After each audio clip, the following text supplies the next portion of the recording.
Hi, my name is Amisha, and today I want to give an informative presentation about how to cook my grandmother's famous baked macaroni and cheese.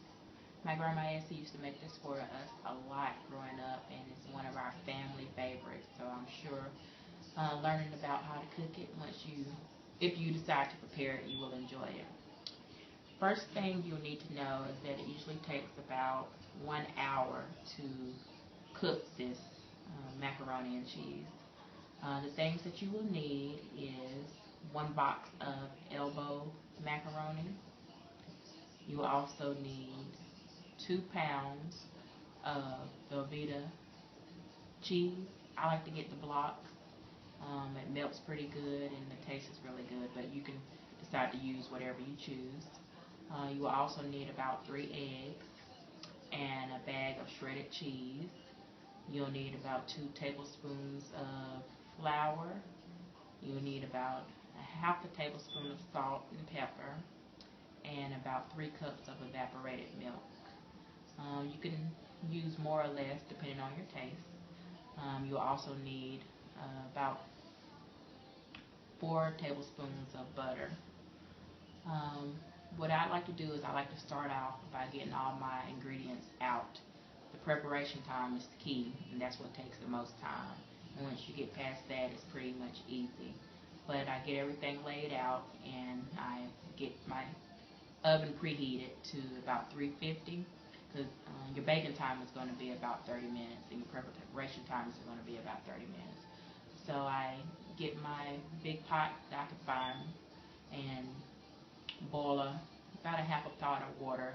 I add the elbow noodles. I usually boil them to about 10 minutes so that they're soft. In the meantime, while it's boiling, you should go ahead and mix all your ingredients. Get your flour, your eggs, your butter, your cheese in a separate bowl. Mix it all together, and that way, once your macaroni is done, you can mix it. So once it's done and you mix it together, you'll need to keep stirring probably about 10 minutes. I like to keep stirring it all together and mixing it well so I can make sure that there's no lumps and everything's free of lumps. And once I get it all together and mix it and make sure everything is free of lumps, then you're going to want to start pouring it into your baking pan. The baking pan, you're going to need to grease that so that the macaroni doesn't stick. So when you do go in to serve it, it'll be easy to come out. So once you get everything mixed, you'll need to start pouring the mixture into the pan. And I usually pour a little bit of the mixture of macaroni and cheese all in the pan, and then I'll add my shredded cheese. I do it layer by layer. So once that you have all the layers together, it'll bake pretty good and you'll have a nice outcome.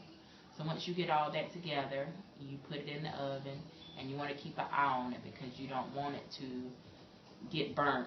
Some ovens cook, in my opinion, cook faster than others, so it just depends, but usually it takes about 30 minutes. Keep your eye on it. I like mine to be baked until it's golden brown on the top. Some people like it, a little less. Some people like it a little bit more, but that's why I say it's best just to keep your eye on it.